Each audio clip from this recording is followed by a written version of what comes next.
Bonjour à tous et bienvenue sur Sandfox Trading. Aujourd'hui, nous allons parler de l'analyse chartiste, c'est-à-dire comment on peut identifier une continuation de tendance ou un retournement de tendance grâce à l'analyse du chandelier japonais ou de la bougie plus simplement. Alors on commence tout de suite avec les modèles chartistes de retournement, hein, c'est-à-dire que vous êtes dans une tendance haussière et la configuration, la construction d'une bougie ou d'un chandelier va vous annoncer un retournement baissier, ou bien vous êtes dans une tendance qui est baissière et inversement, le chartisme vous aidera à identifier un retournement haussier. Alors, l'un des modèles les plus répandus, c'est celui que vous avez à l'écran. Ici, j'ai pris plusieurs exemples toujours récents, hein. Je prends des exemples toujours récents pour que ce soit plus parlant pour vous. Sur l'euro-dollar, et on est en daily, donc chaque bougie représente un jour de cotation. Alors, la première grande famille, c'est celle-ci, l'engouement haussier ou l'engouement baissier, hein, selon la configuration. Ici, l'engouement haussier arrive après une tendance qui est baissière, que j'ai tracée ici, hein, qui est nettement visible. Alors, comment est-ce qu'on peut l'identifier, cet engouement haussier, qui nous annonce un retournement haussier ici, hein, qui est très significatif, hein, sur l'euro-dollar. Pour être un peu plus précis, on a identifié cette figure ce modèle le 20 février et s'en est suivi une grande tendance haussière de plus de quasiment 600 pips sur l'euro-dollar. On identifie l'engouement haussier grâce à deux chandeliers, celui-ci et celui-ci, c'est-à-dire on est dans une tendance qui est baissière, on voit une première bougie, c'est logique, de baisse, suivie d'une grande bougie haussière.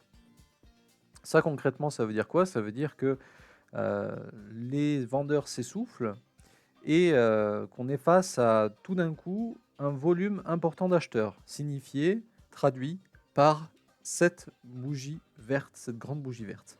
On doit la retenir puisque elle apparaît lorsque on voit qu'il y a un volume d'acheteurs beaucoup plus important que le volume de vendeurs, lorsque cette bougie, cette grande bougie verte, arrive en plein milieu finalement d'une tendance baissière, et elle est bien plus importante que la bougie baissière qui précède, en termes de taille.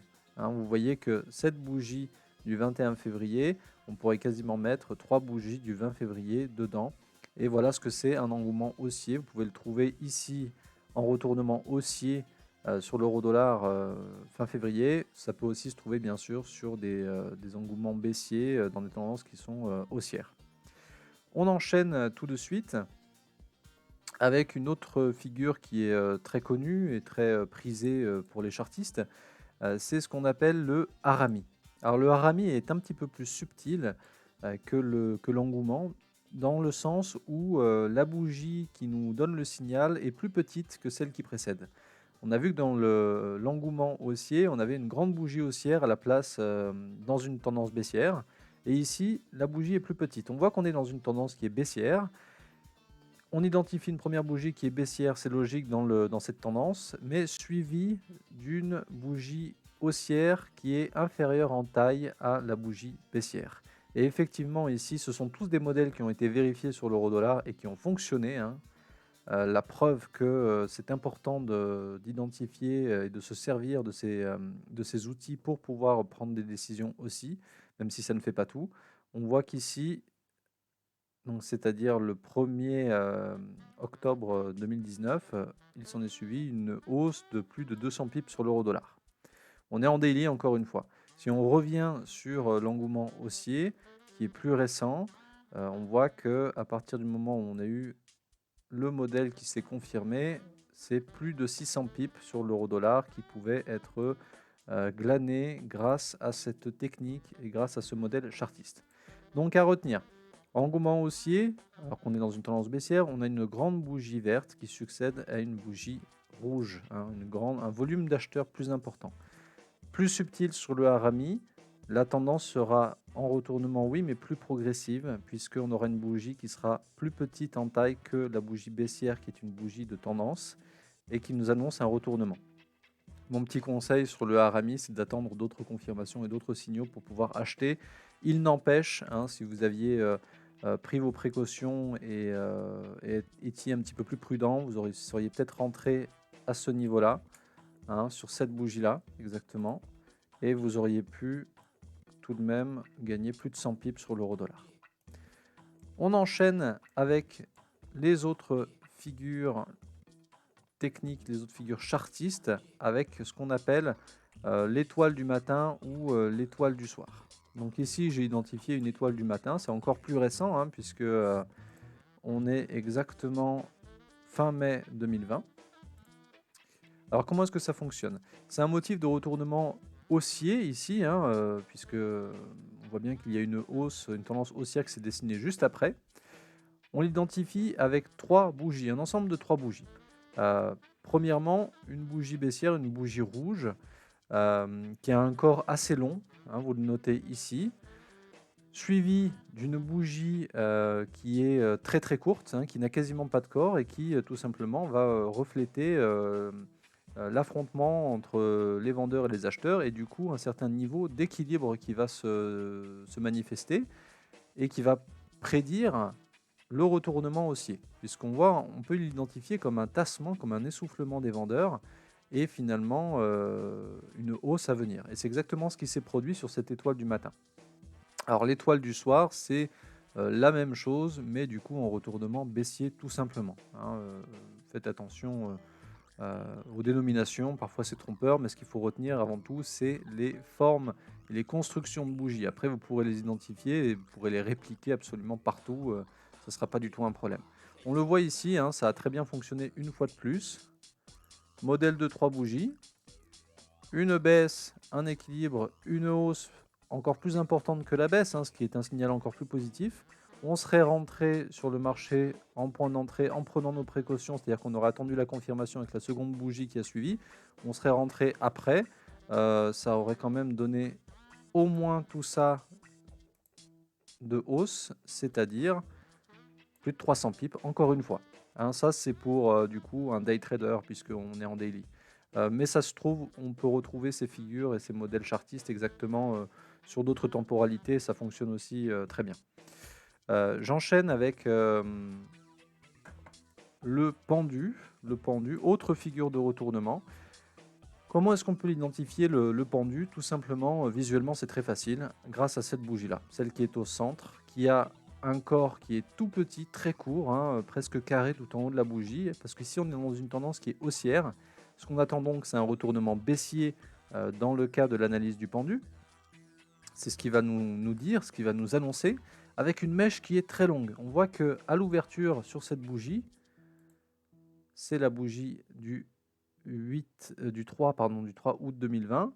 À l'ouverture, une grande tentative baissière, on retrouve le niveau d'équilibre et ça ferme quasiment au niveau du point d'entrée. Ça peut annoncer un retournement baissier comme on l'attend justement depuis plusieurs jours sur l'euro-dollar, puisque on voit que le dollar s'est effondré et on attend tous que le dollar remonte. On verra si ce modèle ici, effectivement, nous confirme un retournement baissier sur l'euro-dollar. Mais en tout cas, c'est comme ça qu'on l'identifie, hein. On a une grande mèche, et on voit que dans une tendance haussière, on a ce bâton, ou cette sucette, ou ce marteau, ça dépend comment vous pouvez l'appeler. On l'appelle marteau, le pendu, dans une tendance baissière, mais vous voyez qu'il est facile à analyser. Il nous annonce également qu'il y a un tassement des acheteurs, un essoufflement des acheteurs et potentiellement un retournement baissier. Voilà, je termine avec une figure qui est assez similaire au niveau des figures de retournement, c'est l'étoile filante que vous voyez ici. Étoile filante qui a très bien fonctionné et qui était le 20 mars exactement, hein. On sort d'une grande tendance baissière qui a commencé le 10 mars, donc on a 10 jours successifs de baisse, et puis cette fameuse bougie, on a une grande bougie baissière ici sur la journée du 19, et on a cette bougie, et c'est ça l'étoile filante, et c'est ça qui peut nous annoncer un retournement haussier, c'est exactement ce qui s'est produit. Vous voyez qu'elle est également très facile à identifier, c'est un petit peu, elle ressemble, hein, à celle du pendu ou à celle du marteau, dans le sens où on a un corps qui est très court, avec une mèche qui est très longue, et qui va dans le sens opposé de la tendance, hein, on le reconnaît comme ça. Tentative à l'ouverture acheteuse très forte, ce qui nous annonce en fait que les acheteurs ont envie de reprendre la main sur le cours, mais temporisation, les vendeurs se rebiffent, on revient proche du niveau d'ouverture, mais on termine quand même en haussier, et on termine avec une belle bougie haussière qui vient succéder à cette bougie qui est un peu une bougie d'équilibre. L'étoile filante, facile à reconnaître visuellement et très efficace. Ici, on le voit, puisque, encore une fois, on prend nos précautions. On ne serait pas rentré ici, ni ici. On serait peut-être rentré ici. Et on a, une fois de plus, cette fois-ci, plus de 350 pips à gagner sur l'euro-dollar en combinant l'analyse chartiste avec vos autres outils d'aide à la décision. Voilà pour les figures de retournement, les figures chartistes. On récapitule. L'engouement haussier très classique de retournement, le harami, l'étoile filante, facile à reconnaître visuellement, l'étoile du matin, n'oubliez pas cet ensemble de 3 bougies, et pour terminer, le pendu, quand on arrive à un tassement, un essoufflement de tendance haussière dans ce cas précis. On enchaîne avec maintenant le chartisme de continuation. J'ai pris d'autres exemples, cette fois-ci sur le Dow Jones, l'US 30, et ça sera en H1 cette fois-ci, pour changer un petit peu. Alors c'est plus simple au niveau des figures chartistes de continuation. Les deux premières catégories sont très similaires l'une à l'autre. L'une c'est en tendance haussière, l'autre c'est en tendance baissière tout simplement. Les 3 corbeaux noirs, c'est 3 bougies successives de baisse, puisque corbeau noir si ça baisse, soldat blanc si ça monte. Hein. Vous ne faites pas trahir par les termes, retenez surtout la construction des bougies. On est ici, on le voit, dans une légère tendance baissière, et grâce à ces 3 bougies, on identifie clairement que la tendance est baissière.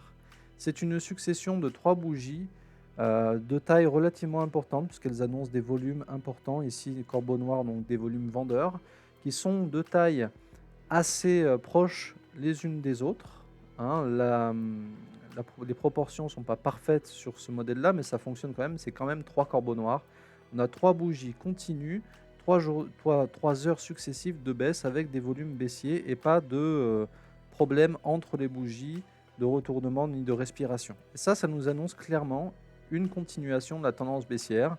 C'est simple, c'est facile à reconnaître et ça permet d'avoir un point d'entrée intéressant. Et vous voyez ici, ça permet quand même ça aurait pu permettre de prendre plus de 250 pips sur le Dow Jones en quelques heures. Donc à retenir, 3 bougies successives et puis on a l'inverse des 3 corbeaux noirs, ces 3 soldats blancs en tendance haussière. On voit qu'on est dans une tendance haussière qui s'est stabilisée, qui a légèrement respiré ici, légèrement corrigé, très légèrement. Et au milieu de cette petite respiration, 3 bougies quasiment de la même taille, haussières, elles sont belles, elles sont pleines. Il n'y a pas spécialement de mèche ni d'un côté ni de l'autre qui pourrait nous donner un mauvais signe. Et clairement, c'est une figure de continuation. La preuve, hein, c'est qu'ici aussi, encore une fois, ça a fonctionné, hein, puisqu'on a continué à monter, à monter, à monter, à monter. Donc on va dire de façon raisonnable qu'en tout cas, ça permettait sur plusieurs heures, sur peut-être une journée, de prendre plus de 150 pips sur le Dow Jones à partir du moment où on serait rentré, mettons, sur cette bougie-là. Hein, ça aurait été le plus intelligent. Simple aussi à retenir, hein, 3 soldats blancs comme les 3 corbeaux noirs. On termine les figures de continuation. Je vous ai donné les plus répandues des figures avec ce modèle-là. Ce modèle, c'est le Mat Hold. Il est peut-être un petit peu plus compliqué à identifier. Il est peut-être un petit peu plus subtil, mais il fonctionne très bien. On peut l'assimiler en fin de compte à une sorte de respiration du marché. Hein. C'est-à-dire qu'on a ici une tendance qui est haussière. Vous la voyez, on pourrait tracer la ligne de tendance.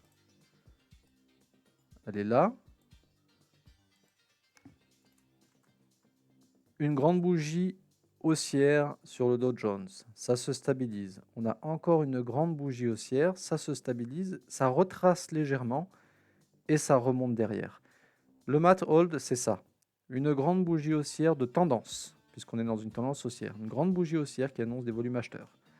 3 petites bougies presque équivalentes les unes aux autres qui vont en sens inverse. Eh bien, ces 3 petites bougies qu'on peut assimiler à une respiration, c'est du tendanciel, c'est de la continuation, puisqu'on voit ici c'est succédé de nouveau par une grande bougie haussière. Ça se stabilise et ça continue à monter avec encore une fois ici, qu'est-ce que vous voyez? Eh bien, vous voyez 3 soldats blancs, de nouveau ici, hein, les 3 mêmes. Donc, On est dans une tendance, on a du volume acheteur, et puis on a 3 petites bougies qui vont retracer en sens inverse de la tendance. C'est la figure Mat Hold, elle fonctionne très bien, puisqu'en fait, c'est juste de la respiration de marché. On est dans une tendance qui est haussière, le marché va se stabiliser un petit peu, ça va légèrement retracer, on corrige légèrement pour essayer de retrouver un niveau d'équilibre. Ça, c'est le marché qui respire, mais la tendance de fond reste exactement la même. Et pourtant, on est en H1, et vous voyez que ça fonctionne très bien. C'est suivi de nouveau par une grande bougie bien plus importante que les petites bougies de respiration baissière. De hausse, ça se stabilise, et la hausse continue de plus belle. Vous voyez, en somme, des figures qui sont simples à retenir, mais il faut vous entraîner à les identifier. Voilà, ça sera tout pour les figures, cette fois-ci de continuation. On les récapitule en quelques secondes. 3 corbeaux noirs baissiers, 3 soldats blancs haussiers, Mat Hold, ça marche dans les deux sens. C'est 3 bougies, petites bougies qui vont en sens inverse de la tendance actuelle, mais c'est de la continuation aussi. Ça sera tout pour les figures chartistes. J'espère que j'ai répondu à vos questions. Il y aura d'autres vidéos qui arriveront sur l'analyse, sur le chartisme. Je vous souhaite un très bon trading. À très bientôt.